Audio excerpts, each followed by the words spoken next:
नमस्कार। कार्यक्रम निर्माण सरोकारमा स्वागत छ। म आशुतोष रियाल। कार्यक्रम निर्माण सरोकारमा हामी देशमा भइरहेका विकास निर्माणका कामसहित निर्माण क्षेत्रमा देखिने समस्या र चुनौतीका विषयमा केन्द्रित हुनेछौँ।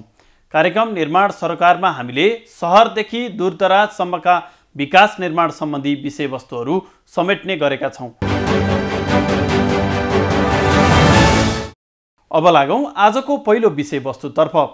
निर्माण व्यवसाय प्रबन्धन तथा व्यवस्थापन कार्यान्वयन समितिको सहयोग तथा नेपाल निर्माण व्यवसाय महासङ्घको आयोजनामा देशैभरि निर्माण क्षेत्रमा आबद्ध भएका व्यवसायीहरूको क्षमता अभिवृद्धिका लागि निर्माण व्यवस्थापन तालिम भइरहेको छ। भुक्तानी समस्या, म्याथप र सार्वजनिक खरिद नियमावलीको 12औं संशोधन, ठेक्का सम्झौता गर्दा राखिने प्रावधान तथा निर्माण क्षेत्रमा आइपर्ने समस्यालाई ध्यान दिँदै महासङ्घले देशैभरि निर्माण व्यवस्थापन प्रशिक्षण कार्यक्रम गरिरहेको छ। नेपाल निर्माण व्यवसायी महासङ्घले निर्माणका क्रममा विभिन्न समस्या आउन थालेपछि त्यसलाई सहजीकरण गर्न तालिम दिन सुरु गरेको छ। तालिममा सार्वजनिक खरिद नियमावली, भुक्तानी समस्या, ठेक्का सम्झौतापछि फिल्डमा आइपर्ने समस्याबारे जानकारी गराउनुका साथै समाधानका उपायहरू सिकाइएको छ। आज नेपाल निर्माण व्यवसायी महासङ्घले अब यो चाहिँ हामीले वर्षौनी आयोजना गर्छौँ। यस्ता यो तालिमहरू छन्, इजिपीका तालिमहरू, कन्स्ट्रक्सनको यो कन्ट्र्याक्ट म्यानेजमेन्टका तालिमहरू चाहिँ हामीले यो वर्षौनी कार्यक्रममा पर्छ। त्यही अनुसार हामीले अब यो कास्कीबाट यसपालिको चाहिँ हामी बागलुङबाट हामीले सुरु गऱ्यौँ।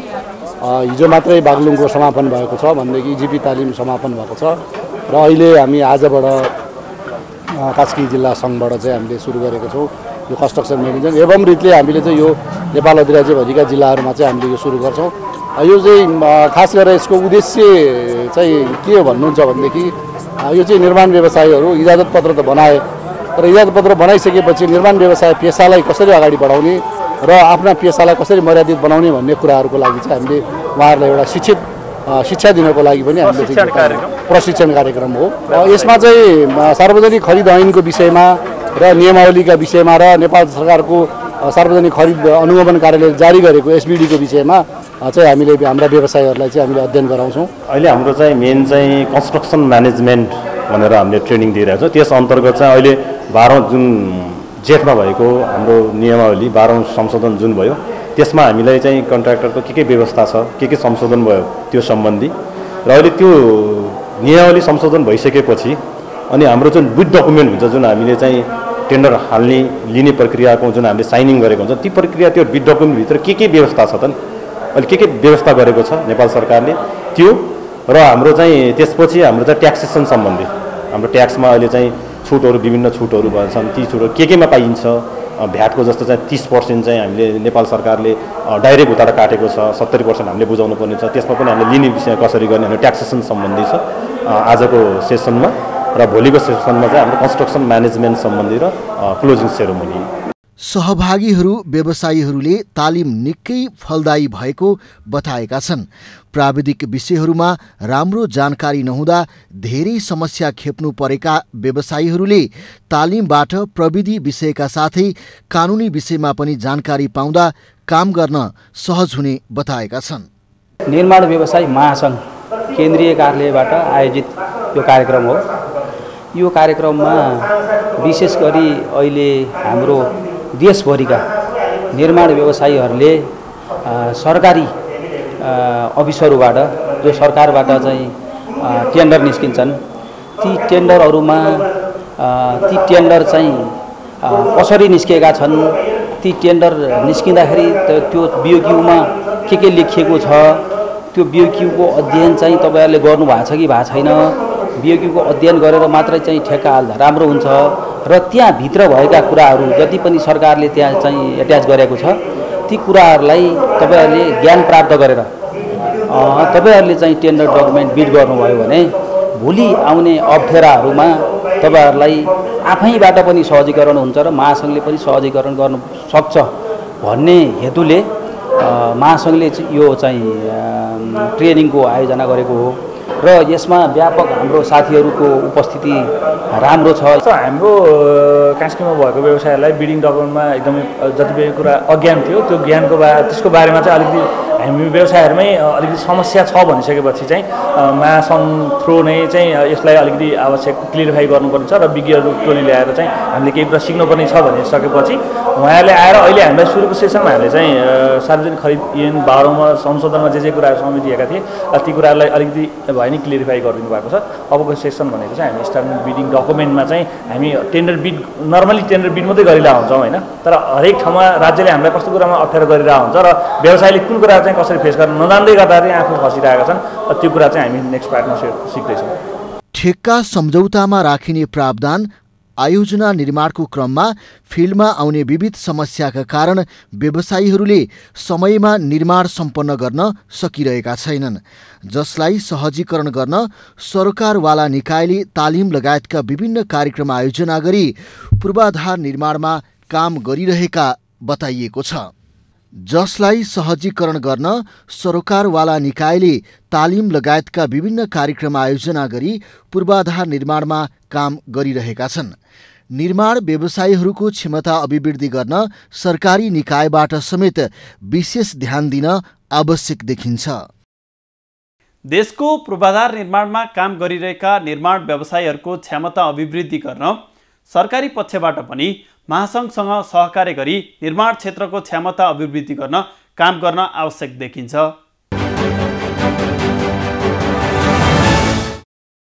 अब लागौँ नेपाल निर्माण व्यवसायी एकता समाज सुर्खेतको 22औं साधारण सभा एवं 9औं अधिवेशन सम्बन्धी प्रसङ्गतिर। नेपाल निर्माण व्यवसायी एकता समाज सुर्खेतको 22औं साधारण सभा एवं 9औं अधिवेशन सम्पन्न भएको छ। अधिवेशनको उद्घाटन कर्णाली प्रदेशका मुख्यमन्त्री जीवनबहादुर साईले गरेका थिए। सुर्खेतमा भएको अधिवेशनले पदम खड्काको नेतृत्वमा नयाँ कार्यसमिति समेत चयन गरेको छ। कर्णाली प्रदेशका मुख्यमन्त्री जीवनबहादुर शाहीले नेपालमा निर्माण व्यवसायप्रति आम जनतामा रहेको नकारात्मक धारणा चिर्न व्यवसायी इमान्दार हुनुपर्ने बताएका छन्। सुर्खेतमा नेपाल निर्माण व्यवसायी एकता समाज सुर्खेतको 22औं साधारण सभा एवं 9औं अधिवेशन उद्घाटन गर्दै मुख्यमन्त्री शाहीले सो कुरा बताएका हुन्। मुख्यमन्त्री शाहीले नेपालका निर्माण व्यवसायहरू कन्स्ट्रक्सन नभई कन्ट्राक्टर मात्र भएको बताएका छन्। केन्द्रीय अध्यक्षज्यूलाई, महासचिवज्यूलाई, उपाध्यक्षज्यूहरूलाई उहाँहरूलाई हार्दिक धन्यवाद दिन चाहन्छु। मैले आज भन्नै पर्छ, संसारमा 3वटा लाइनहरू व्यक्तित्वहरू सबैभन्दा मर्यादित हुन्छन्। मैले देखेको अमेरिकामा, मैले देखेको कोरियामा, मैले देखेको जापानमा, अमेरिकातिर कन्ट्राक्टर भन्ने बित्तिकै हाई रेस्पेक्टले हेर्छन्। CIP पर्सन भन्छन्, कमर्सियली इम्पोर्टेन्ट पर्सन आएर contractor, you know is a great contractor भन्छन्। हाम्रा कन्ट्राक्टर भए ट्र्याक्टर भए, यो कुरा नबोल्नुहोस्। नेपाल निर्माण व्यवसायी महासङ्घका अध्यक्ष रवि सिंहले विगतका सरकारहरूबाट पटक पटक खबरदारी गर्दा समेत सरकारी पक्षले निर्माण व्यवसायीहरूको समस्यामा ध्यान दिन नसकेको आरोप लगाएका छन्। निर्माण उद्योग पनि त्यसबाट अछुतो रहन सकेन। हामीले पटक पटक सरकारलाई खबरदारी गरिरहेका र निर्माण उद्योगमा भएका समस्याहरू हामीले राख्दै गयौँ। विगतका सरकारहरूले त्यो कुराहरू, हाम्रा कुराहरूलाई ध्यान दिएर सुनेर लगभग 2772वटा आयोजनाहरू सञ्चालन हुनलाई हामीले 2076 पुस 14 गतेको 9औं संशोधन पर्खिनु पर्यो। वैशाख 30 गते 2076 साल वैशाख 30 गतेदेखि क्रमशः 6औं, 7औं, 8औं गरेर 9औं संशोधन 2076 साल पुस 14 गते आयो। तत्कालीन ओली सरकारले ल्याएको नियमावलीको 6औं संशोधनले सिर्जना गरेको समस्यालाई सम्बोधन गर्नको लागि पुस 14 गतेको संशोधनले 2 महिना समय लियो। फागुन 14 गते भित्रमा 2772वटा सामान्य गतिमा चलिरहेको आयोजनाहरूको म्याथप हुने काम गर्यो। कार्यक्रममा निर्माण व्यवसायीले पछिल्लो समय व्यवसायीहरू जोखिमपूर्ण अवस्थामा रहेको बताए। अन्य प्रदेशको तुलनामा कर्णाली प्रदेशमा विकास निर्माणका कामहरू कम हुनुका साथै विकास निर्माणमा कर्णाली प्रदेश सरकारले ध्यान नदिएको गुनासो गरेका हुन्। हुँदाहुँदै पनि कर्णाली प्रदेशमा आज हामीले चाहिँ विकासका कार्य र गौरवका योजनाहरू न्यून भएको सबैलाई जानकारी छ। कार्यक्रममा सरकारी निकाय बीच समन्वय नहुँदा निर्माण व्यवसायीहरूले शास्ति भोगिरहेका छन्। कतिपय स्थानमा सरकारी निकायको समन्वयनको अभावमा निर्माणाधीन आयोजनाहरू समेत अल्पत्र परेको पनि व्यवसायीले बताए। नेपालमा निर्माण व्यवसायीहरूको वर्तमान अवस्था, व्यवसायीहरूले भोग्दै आएको समस्याका साथै उनीहरूको क्षमता अभिवृद्धिका लागि नेपाल सरकारका मातहत निकायहरूको भूमिका कस्तो छ, यसै विषयमा केन्द्रित रहेर नेपाल निर्माण व्यवसायी महासङ्घका कार्यसमिति सदस्य प्रमोद लामिछानेसँग गरिएको कुराकानी अबको क्रममा। अहिले नेपालका निर्माण व्यवसायीहरूले चाहिँ कस्ता समस्या झेलिरहेछन्? व्यवसायीका तर्फबाट चाहिँ फिल्डमा उत्रिँदाखेरि के समस्या झेल्नु परिरहेछ? अब यो चाहिँ अब समस्या भन्दाखेरि पनि अब यो चाहिँ एउटा चाहिँ सार्वजनिक जुन निर्माण छ, यो सार्वजनिक निर्माण भनेको चाहिँ अब जुन सरकारी जुन ट्याक्स उठ्छ हैन, त्यो ट्याक्स चाहिँ सरकारको ढुकुटीमा जान्छ र त्यो ट्याक्सबाट चाहिँ जम्मा दुईटा तरिकाबाट खर्च हुन्छ। एउटा नेपाल सरकारको कर्मचारीहरूलाई तलब दिएर, अर्को चाहिँ निर्माण व्यवसायी र सप्लायर्सहरूलाई भुक्तानी गरेर। भन्दाखेरि अहिले सबभन्दा समस्या भनेको कहाँ छ भन्दाखेरि जुन नेपाल सरकारले चाहिँ जुन आफ्ना कर्मचारीहरूलाई तलब भत्ता दिन्छ त्यो साधारण खर्चमा जान्छ, त्यो सकिहाल्यो। र पुँजीगत खर्च जुन अहिले चाहिँ जुन सरकारले चाहिँ जुन पुँजीगत खर्च राख्छ निर्माण व्यवसायीहरूलाई पेमेन्ट गर्ने र सप्लायर्सहरूलाई जुन पेमेन्ट गर्ने छ त्यो खर्च नभइरहेको अवस्था छ। त्यो अवस्था कस्तो छ त भन्दाखेरि त्यो नीतिगत त्यो चाहिँ कहाँ जोडिएको छ त भन्दाखेरि त्यो नीतिगत ल्याकिङमा गएर जोडिएको छ, एउटा चाहिँ नीतिगत भ्याकुममा गएर जोडिएको छ। जस्तो भनौँ अब जुन अहिले चाहिँ अब समस्याको कुरा गर्दा भन्दा समस्यालाई चाहिँ पहिला यसको चाहिँ के हो त, समस्याको चाहिँ अगाडिको पार्ट चाहिँ के हो त भन्दाखेरि चाहिँ जस्तो भनौँ अहिले पनि निर्माण मैत्री कानुनहरू बन्न सकेको छैनन्। जस्तो भनौँ अहिले पनि हामीले चाहिँ कुनै एउटा टेन्डर बिड गरियो भनेदेखि त्यो टेन्डर बिड भइसकेपछि त्यहाँ धेरै समस्याहरू हुन्छन्। जस्तो मुआवजाका समस्याहरू छन्, ढलका समस्या छन्, बिजुलीहरूका समस्या छन्, वनहरूका समस्या छन्। त्यो समस्याहरूले गर्दाखेरि त्यो 1 महिनामा सकिने प्रोजेक्टलाई 4 वर्ष 5 वर्ष लाग्छ भनिसकेपछि त्यो नीतिगत रूपमै हुन त अब कानुनमा पनि आइसकेको छ। सम्पूर्ण चिजको साइड क्लियरेन्स नभइकन टेन्डर चाहिँ बोलपत्र आह्वान नगर्ने भन्ने छ। नगर्ने त भनेको छ, तर टेन्डर भएर चाहिँ अहिले कतिपय आयोजनाहरू चाहिँ अलपत्र परिराखेको अवस्था छ। यस्तो अवस्थामा व्यवसायीको दोष कति हुन्छ, सरकारी पक्षको दोष चाहिँ कति हुन्छ? अब यसमा जिम्मेवार बन्नुपर्छ। अब यसमा चाहिँ अब जुन समग्र रूपमा हेर्दाखेरि सरकारले पनि के ठान्छ भन्दाखेरि ठेक्का दिइसकेपछि जुन एउटा चाहिँ बोलपत्र आह्वान गरेर ठेक्का दिएर जुन निर्माण व्यवसायले ठेक्का लिइसकेपछि हाम्रो जिम्मेवारीबाट हामी मुक्त भयौँ भन्ने सोच छ। वास्तवमा त्यो त ठेक्का दिने भनेको त त्यो जिम्मेवारीबाट मुक्त हुने होइन नि त। त्यो चाहिँ भनेको एउटा चाहिँ भौतिक रूपमा काम निर्माण व्यवसायीले गर्छ, तर त्यसमा आइपर्ने सबै अप्ठ्याराहरू त त्यो त जुन सरकारी पक्ष छ उसले चाहिँ त्यसका त्यो जुन त्यो चिजहरूलाई त उसले फुकाउनु पर्ने अवस्था हुन्छ नि त। तर यहाँ त्यो छैन। सम्पूर्ण चिज ठेक्का दिइसकेपछि चाहिँ त्यो ठेक्काको अब सम्पूर्ण चिज चाहिँ हामीले दियौँ भनेर चाहिँ जुन एउटा चाहिँ बस्ने प्रवृत्ति छ, स्वामित्व नै हस्तान्तरण गरे जस्तो अवस्था छ। त्यसले गर्दाखेरि पनि धेरै कामहरू चाहिँ अब ढिला सुस्ती हुने, अब कतिपय चाहिँ भनेको समयमा चाहिँ काम नसकिने र टाइम ओभररन हुनेहरू जो समस्याहरू त्यस्तो देखिएको छ। अहिले नेपालमा अधिकांश निर्माण व्यवसायीहरू चाहिँ लोकली स्थानीय तहले नै इजाजत पत्र दिइराखेको छ। अचुवाको भरमा चाहिँ टेन्डर हाल्ने पनि प्रक्रिया बढिराखेको छ, त्यो प्रविधि पनि बढिराखेको छ। एउटा व्यवसायीले कुनै एउटा आयोजनाको टेन्डर हाल्नु अगाडि चाहिँ के कुरामा ध्यान दिनुपर्छ? यहाँले एकदम समसामयिक र एकदम यो चाहिँ एउटा चाहिँ राम्रो क्वेसन उठाउनु भयो।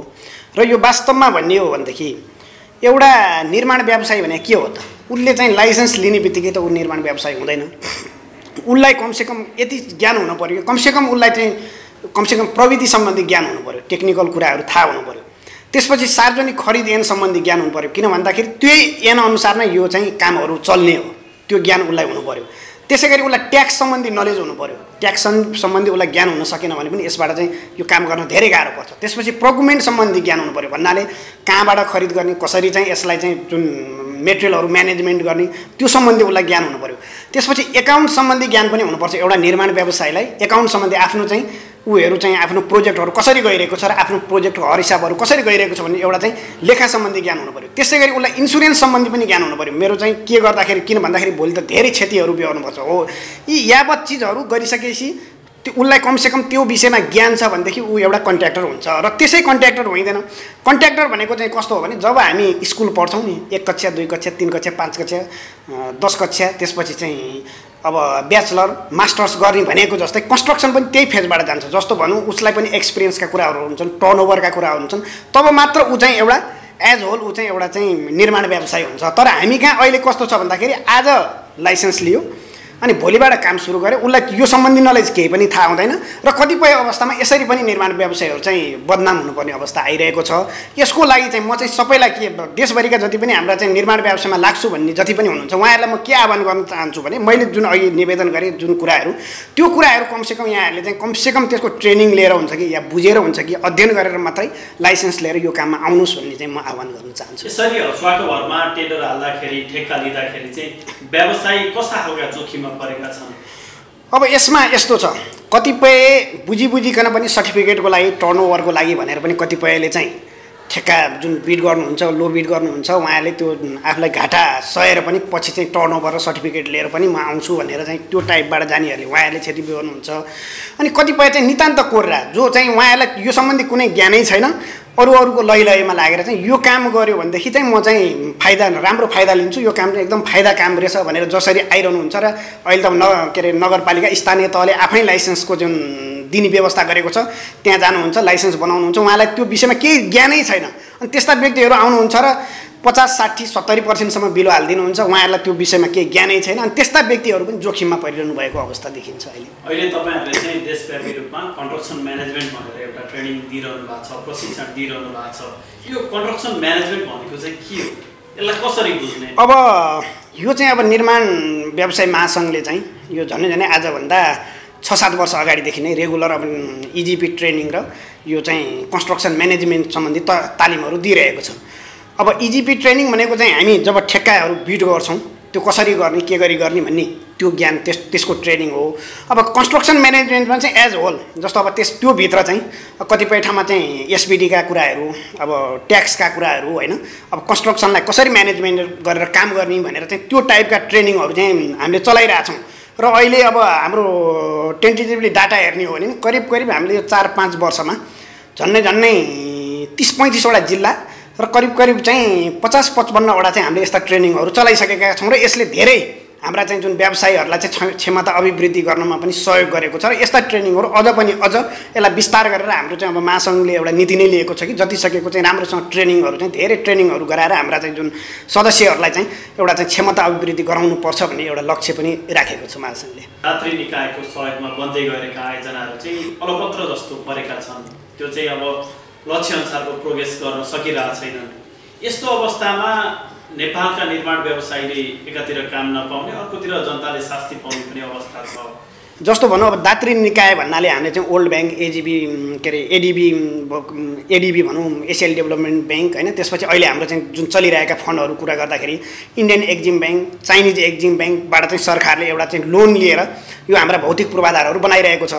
र त्यो चाहिँ अब कस्तो छ भन्दाखेरि एडिबीको आफ्नै रुल छ, ओल्ड ब्याङ्कको आफ्नै रुल छ। र उहाँहरूको रुल चाहिँ कस्तो छ भन्दाखेरि चाहिँ जस्तो भनौँ अब ठुल्ठुला प्याकेजहरू जस्तो 10 अरब 12 अरब 15 अरब 20 अरबका चाहिँ जुन उहाँहरूको चाहिँ त्यो प्याकेजका कामहरू हुन्छ र त्यो कामहरूमा चाहिँ नेपाली कन्ट्र्याक्टरहरूको अहिले त्यति बिड गर्न सक्ने क्षमता अभिवृद्धि भइसकेको छैन।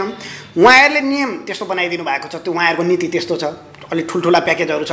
हाम्रो नेपालीहरूको क्षमता अभिवृद्धि छैन। अनि त्यसमा चाहिँ अब निश्चित रूपमा विदेशी कम्पनीहरू नै आइहाल्छन् र उहाँहरू विदेशी कम्पनीहरू आइसकेपछि के छ भन्दाखेरि उहाँहरूमा पनि समस्या त्यही नै छ। जसरी नेपाली कन्ट्र्याक्टरहरूको पनि जुन कतिपय ठाउँमा चाहिँ अहिले काम चाहिँ समयमा सम्पन्न नभएर टाइम ओभररन भइरहेको छ, उहाँहरूको पनि ठ्याक्कै त्यस्तै समस्या छ। अब यसले गर्दा नेपाल सरकारलाई कति घाटा छ भन्दाखेरि चाहिँ नेपाल सरकारले त्यत्रो चाहिँ हाम्रो त्यो लोन छ, त्यो त एउटा चाहिँ गरिब जनताको गाँस काटेर करबाटै चाहिँ लोन तिरिने हो। एकातिर गरिब जनताले जुन ट्याक्स तिरेर चाहिँ गरेको रकमको त्यहाँ पनि दुरुपयोग भइरहेको छ, समयमा काम सकिएको छैन। अर्कोतर्फ नेपालीहरूको त्यहाँसम्म जाने क्षमता अभिवृद्धि नै भएको छैन होइन। त्यो कारणले गर्दाखेरि अब नेपाली कन्ट्र्याक्टरले कतिसम्म सकिन्छ। नेपाली व्यवसायीहरूलाई चाहिँ एउटा आरोप लाग्ने गरेको छ, गुणस्तरीय काम गर्दैनन् अनि साँठगाँठमा चाहिँ मिलाएर चाहिँ ठेक्का लिन्छन् भन्ने आरोप लाग्ने गरेको छ। यो कतिको जायज? अब यो यहाँले यति राम्रो क्वेसन गर्नुभयो कि वास्तवमा गुणस्तरको कुरा गर्ने हो भनेदेखि सबैले हेर्दाखेरि यो त मलाई लाग्छ गुणस्तरको विषयमा एउटा हामीले अब भनौँ न मैसँग चाहिँ यहाँले क्वेसन गर्नुभयो भने नि झनै 1 घन्टाकै प्रोग्राम बनाउन सक्छौँ हामीले। म यहाँलाई छोटकरीमा एउटा भन्न चाहन्छौँ, निर्माण व्यवसाय वास्तवमा भन्यो भने गुणस्तर चाहिँ निर्माण व्यवसायको हातमा खासै हुँदैन। निर्माण व्यवसाय कस्तो हुन्छ भन्दाखेरि चाहिँ गुणस्तर भनेको त्यो एउटा मात्रै, त्यो चाहिँ यसमा धेरै इन्डिकेटरहरू हुन्छन् गुणस्तर कायम गर्नको लागि। यहाँलाई म के निवेदन गरौँ भन्दाखेरि संसारमा सबैभन्दा बढी गुणस्तर निर्माण गुणस्तर कायम गर्ने जापान हो। उसको अहिले 98% चाहिँ उसले गुणस्तर कायम गरिरहेको छ। त्यसै गरी अमेरिकन, युरोपियन कन्ट्री र अहिले जुन गल्फ कन्ट्रीहरू छ उहाँहरूको पनि 92देखि 95% चाहिँ उहाँहरूले त्यो एउटा गुणस्तर कायम गर्नुभएको छ निर्माणमा। त्यसै गरी हामी जस्ता अल्पविकसित राष्ट्रहरूको अहिले 68% छ र नेपालको पनि अहिले हेर्ने हो भने टेन्टेटिभली 70देखि 75% चाहिँ हाम्रो क्वालिटी मेन्टेन गरिरहेका छौँ। भन्दाखेरि एज होल यो वर्ल्डमै चाहिँ हेर्ने हो भनेदेखि यो टाइपको कन्स्ट्रक्सनमा 100मा 100 त कसैको पनि हुँदैन। मैले यहाँलाई अहिले नै निवेदन गरेँ कि जापान जस्तो राष्ट्रको पनि 98% हो। अब यसको चाहिँ फ्याक्टर के हो भने म यहाँलाई एउटा सानो उदाहरण दिएर चाहिँ गुणस्तरको विषयमा कुरा गर्न चाहन्छु। जस्तो एउटा सिमेन्ट फ्याक्ट्री छ, उसले चाहिँ के गर्छ त भन्दाखेरि चाहिँ यो चाहिँ मेरो मेन प्रोडक्ट हो भन्छ। उसले चाहिँ भनौँ ढुङ्गा, रातो माटो, त्यसपछि जिप्सम, धेरै र मेटेरियलहरू प्रयोग गरेर एउटा सिमेन्ट बनाउँछ। उसले यो मेरो मेन प्रोडक्ट भन्छ। त्यस्तै डन्डी कम्पनीहरूले पनि विभिन्न किसिमका र मेटेरियल प्रयोग गर्छन् र यो चाहिँ मेरो मेन प्रोडक्ट भन्छ। यी एज होल जति पनि कन्स्ट्रक्सनका चाहिँ जुन मेटेरियलहरू छ सबैले र मेटेरियल प्रयोग गरेर चाहिँ मेरो मेन प्रोडक्ट भन्छ। र कन्स्ट्रक्सनको लागि चाहिँ त्यो जति पनि मेन प्रोडक्ट भनिएको हो नि त्यो चाहिँ हाम्रो लागि निर्माण व्यवसायको लागि त्यो चाहिँ फेरि र मेटेरियल हुन जान्छ। निर्माण सामग्री नै गुणस्तरहीन भएका कारण चाहिँ निर्माण कमजोर भएको हो, निर्माण क्षेत्र चाहिँ बदनामी हुन पुगेको हो कि? अब यसलाई हामीले निर्माण जुन सामानहरू गुणस्तरहीन भन्दाखेरि पनि हाम्रो चाहिँ स्ट्यान्डर्ड के हो त? छन् त छ। अब जस्तो भनौँ गुणस्तर विभागले एउटा स्ट्यान्डर्ड दिएको छ, सबै चिज दिएको छ होइन। तर हाम्रो गुणस्तर कतिको छ त? अहिले हामीले यसो हेऱ्यौँ भनेदेखि जस्तो यहाँलाई म एउटा के निवेदन गर्न चाहन्छु भन्दाखेरि हामी सडकमा पिच गर्छौँ। पिच गर्दाखेरि के त त्यो त बिटुमिनबाट चाहिँ बिटुमिन हो। अब कतिपय पत्रिकाहरूमा के आउँछ त भन्दाखेरि ल नक्कली बिटुमिन हालेर चाहिँ सडक के अरे पिच गर्यो भन्छन्। जबकि बिटुमिन भन्ने चिज काकडभिट्टामा पनि बन्दैन, यता बजाङमा पनि बन्ने होइन। त्यो त 100% आयात हुने चिज हो नि। सरकारले के गर्नु पर्यो भन्दाखेरि 100% आयात हुने चिज उसले त आखिर त्यो नक्कली बिटुमिनको पनि त ट्याक्स त उठाइसकेको छ।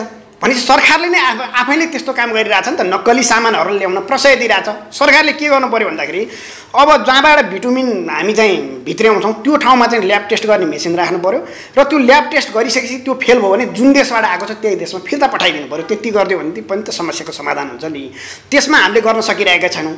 अब मैले निर्माण व्यवसाय यहाँले सोध्नुभयो कि गुणस्तरमा चाहिँ के हो त निर्माण व्यवसायको चाहिँ एउटा भूमिका भन्दाखेरि जम्मा निर्माण व्यवसायको भूमिका भनेको लेइङ, मिक्सिङ, कम्प्याक्सन र वर्कम्यानसिप, यति चाहिँ निर्माण व्यवसायको भूमिका हुन्छ। जस्तो लेइङ भनेको लम्बाइ चौडाइ उचाइ अनुसार लेइङ गरिदिनु पर्यो, सही तरिकाले मिक्सिङ गरिदिनु पर्यो।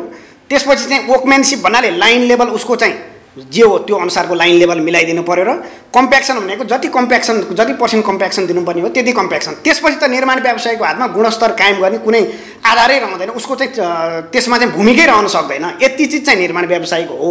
बाँकी रहेको ड्रइङ डिजाइनका कुराहरू छन्। कतिपय ठाउँमा भनौँ ड्रइङ डिजाइन अब डिजाइन फेल भएर पनि कन्स्ट्रक्सन चाहिँ अब दुर्घटनामा परेको हुन्छ होइन। अब यस्तै अब धेरै इन्डिकेटरहरू मिलेर एउटा गुणस्तरीयता चिज बन्छ। त्यो सबै इन्डिकेटरले चाहिँ एकदम चाहिँ के अरे इमान्दारीपूर्वक काम गर्नु पर्यो, तब मात्रै गुणस्तर कायम हुन सक्छ। तपाईँहरूले चाहिँ यो निर्माण क्षेत्रलाई व्यवस्थित बनाउनलाई, व्यवसायको क्षमता अभिवृद्धि गर्नको लागि चाहिँ कन्स्ट्रक्सन म्यानेजमेन्ट तालिम दिइरहनु भएको छ। सहभागीहरूको कस्तो खालको जिज्ञासा छ? के सिक्न चाहनुहुन्छ? के क्षमता अभिवृद्धि गर्न चाहनुहुन्छ? अब अहिले हेर्दाखेरि चाहिँ अब करिब अब यो इजिपी जुन छ यो चाहिँ करिब अब यो एउटा फेज चाहिँ सक्यो जस्तो लाग्छ। टेन्डर कसरी गर्ने भनेर धेरै ठाउँमा अब यसको ट्रेनिङ र धेरैजनाले चाहिँ अब विभिन्न ठाउँबाट चाहिँ यसको ट्रेनिङ भइसकेपछि यसको चाहिँ यो करिब यो समस्याको समाधान भइसकेको छ। अब मैले हेर्दा चाहिँ धेरै सहभागीहरूको चाहिँ कन्स्ट्रक्सन कतिपयलाई धेरै कुराहरू थाहै छ के अरे जुन थाहै छैन उहाँहरूलाई। जस्तो अघि मैले निवेदन गरेँ कि अब त्यो एउटा कन्ट्र्याक्टर भइसकेपछि उसलाई चाहिँ टेक्निकल पार्ट थाहा हुनु पऱ्यो, अब एकाउन्ट सम्बन्धी कुराहरू थाहा हुनु पऱ्यो, ट्याक्स कसरी जान्छ त्योहरू थाहा हुनु पऱ्यो। धेरैको जिज्ञासा चाहिँ करिब यही ठाउँमा आउँछ। अनि नीति नियम ऐन कानुनहरू कस्तो छ किन भन्दाखेरि केही पनि थाहा छैन। यो फेरि करिब यो ऐन कानुनबाटै चल्ने चिज हो। यो बिजनेस भनेको निर्माण बिजनेस भनेको ऐन कानुन जुन सरकारले जुन सार्वजनिक खरिदेन जुन गरेको छ त्यसैबाट हरेक काम हुने भएको हुनाले धेरैको जिज्ञासा चाहिँ करिब यही नै देख्छु। एउटा निर्माण आयोजना भनौँ कुनै ठेक्का अलपत्र पर्नुमा व्यवसायी कति दोषी हुन्छ र सरकारी पक्ष जसले टेन्डर लगाउँछ ऊ कति दोषी हुन्छ? अब यसमा ठ्याक्कै यति पर्सेन्ट भनेर त हामी भन्न सक्दैनौँ। त्यसको चाहिँ जिम्मेवारी कति हुन्छ? त्यसमा अब निर्माण व्यवसाय त यसमा उसको त 100% चाहिँ जिम्मेवार हुन्छ। किनभने उसले त म यो काम गर्छु भनेर एउटा चाहिँ एउटा ठेक्का नै भनौँ ठेकेरै लिएको त होइन एउटा चाहिँ उसले कमिटमेन्ट गरेर लिएकै हुन्छ तर अब उसलाई पनि त्यहाँ चाहिँ काम गर्ने वातावरण हुनु पर्यो जस्तो भनौँ अब त्यहाँ साइडमा काम गर्न गयो मुआब्जाको विवाद भइरहेको हुन्छ त्यसपछि साइडमा अब चाहिँ आफ्नो इक्विपमेन्टहरू लग्यो वन जङ्गलले अब अहिले सम्बन्ध समस्या भनेको वन जङ्गलको समस्या छ त्यो एउटा रुख काट्नको लागि त्यहाँ चाहिँ वर्ष लाग्छ त्यसपछि धेरै कुराहरू स्थानीयको चाहिँ अब धेरै ठुला मागहरू आइपुग्छन् त्यहाँ जब काम गर्न गयो कोही मन्दिर बनाउनु पर्यो धारो बनाउनु पर्यो धेरै स्थानीयका चाहिँ मागहरू पनि यसमा चाहिँ आइरहेको हुन्छ र यी यावत कुराहरू कन्स्ट्रक्सन जुन कन्ट्र्याक्टरको समस्या छ त्यसपछि अब सरकारी समस्या पनि छ उहाँहरू पनि अब यसलाई चाहिँ समाधान गर्न सक्नुहुन्न जस्तो भनौँ न भौतिक पूर्वाधार मन्त्रालयले कुनै काम चाहिँ एउटा चाहिँ टेन्डर बिड गर्यो भने उहाँहरू वन मन्त्रालयसँग ट्याकल गर्न सक्नुहुन्न किन भन्दाखेरि त्यो मन्त्रालय बिच समन्वय नै छैन त्यो कारणले गर्दाखेरि पनि धेरै आयोजनाहरू चाहिँ समयमा सक्न सकिँदैन त्यसले गर्दाखेरि अब दुई पक्ष नै भनौँ निर्माण यसमा चाहिँ म दुई पक्ष मात्रै भन्दिनँ निर्माण व्यवसायी सरकारी पक्ष र पब्लिकहरू पनि यसमा चाहिँ पब्लिकहरू पनि किनभने जहाँ चाहिँ जे काम हुन्छ त्यो त पब्लिकहरूको लागि डेलिभरी हो नि त जस्तो एउटा स्वास्थ्य चौकी बन्दैछ भने उहाँहरूले धेरै चाहिँ त्यहाँ चाहिँ गन्जागोल गर्नु भयो भने त उहाँहरूले समयमा स्वास्थ्य चौकीको चाहिँ उपभोग गर्न पाउनुहुन्न पुलको उपभोग गर्न पाउनुहुन्न सडक बनाउनु छ भने सडकको उपभोग गर्न पाउनुहुन्न त्यस कारणले गर्दाखेरि सरकार र कन्ट्र्याक्टर बिच मात्रै होइन कि त्यहाँका जुन सम्बन्धित पब्लिकहरू छ उहाँहरू पनि यसको चाहिँ जिम्मेवार हुनुपर्छ भन्ने जस्तो लाग्छ मलाई सरकारी निकाय बिचको समन्वय अभाव छ भन्नुभयो सरकारी निकाय बिचको समन्वय अभावमा चाहिँ कति आयोजनाहरू चाहिँ अलपत्र परेका छन् केही तथ्याङ्क छ नेपाल निर्माण व्यवसायी महासङ्घ अब धेरै अब यसको ठ्याक्कै यही भनेर त हामी तथ्याङ्क राख्न सक्दैनौँ होइन अब अहिले नै हामी हेऱ्यौँ भने पनि सबभन्दा समस्या भनेकै कहाँ छ भन्दाखेरि अब अर्थ मन्त्रालय भयो त्यसपछि चाहिँ वन मन्त्रालय भयो या भौतिक पूर्वाधार मन्त्रालय भयो होइन अब उहाँहरू बिचमै कोअर्डिनेसन हुँदैन अर्थ मन्त्रालयले रकमहरू विनियोजन गरिदिनुपर्छ त्यसपछि उहाँहरू बिचमा कोअर्डिनेसन हुनै सक्दैन उहाँहरूलाई चाहिँ जुन आफ्नो कोअर्डिनेसन गर्नुपर्ने हो उहाँहरू बिच त्यो तालमेल हुँदैन त्यसपछि अब कुनै आयोजना भनेको त त्यो डिपिआर बनेको 10 वर्ष अगाडि बनिसकेको हुन्छ यो ठाउँमा यति जङ्गल यति रुख काट्नुपर्छ भन्ने सबैलाई थाहा छ तर कन्ट्र्याक्टर त्यहाँ गएर 1 वर्षसम्म काम गर्दा पनि त्यो रुख कटानको आदेश आइपुग्दैन भने त्यहाँ विभिन्न थरीका नीतिगत चाहिँ त्यो झमेलाहरू छ त्यो गन्जागोललाई पार गर्दै त्यो चाहिँ आयोजना चाहिँ लम्बिँदै जान्छ त्यो कारणले गर्दाखेरि सबभन्दा भनेको उहाँहरू बिचमा चाहिँ एउटा समन्वय हुनु पर्यो जस्तो एउटा चाहिँ यस्तो प्राधिकरण बनाउनु पर्यो कि निर्माण प्राधिकरण भनिसकेपछि सबै एउटै बक्साबाट चाहिँ त्यो चाहिँ समस्याको समाधान हुने गरी एकद्वार प्रणालीबाटै जान सक्यो भनेदेखि चाहिँ यो चाहिँ अब द्रुत गतिमा अगाडि बढ्ला आजको निर्माण सरकारमा हामीले निर्माण व्यवस्थापन तालिमले निर्माण व्यवसायीहरूको क्षमता अभिवृद्धिमा पुर्याएको सहयोगका साथै सुर्खेतमा भएको निर्माण व्यवसायी एकता समाजको अधिवेशनका विषयवस्तु समेट्यौँ। विकास र पूर्वाधार निर्माण सम्बन्धी सल्लाह सुझाव र केही गुनासो भए हामीलाई सम्पर्क गर्न सक्नुहुनेछ। अर्को साता नयाँ विषयवस्तुका साथ उपस्थित हुनेछौँ। खबर भित्रको खबरको लागि हेर्दै गर्नुहोला एबी न्युज खबर। नमस्कार।